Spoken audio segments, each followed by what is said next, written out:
My name is Eric, and I'm a master's student in the Coastal Science and Policy program at UC Santa Cruz.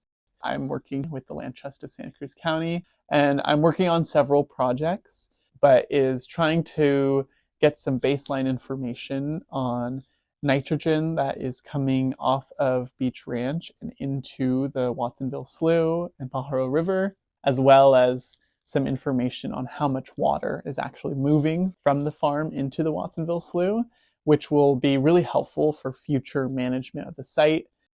I have been going to Beach Ranch every other week. What I do when I come to the site is basically collect water samples, which I process later in the lab for ammonia and nitrate. And then I also have these loggers that detect every single time the motor turns on to pump water out.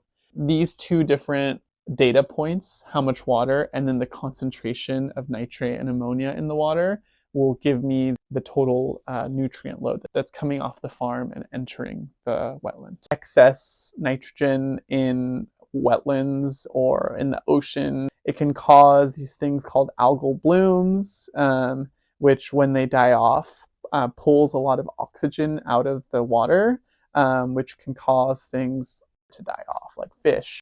Bioreactors are a really cool solution because they're, for one, super effective in pulling out nitrate in the water, but they also are pretty passive. So the Bryant-Haber bioreactor is a pool full of wood chips that water is pushed through, and that is the system that sits there and processes all the water that comes out, and in the long term pulls out a lot of extra nutrients that would otherwise end up in the slough.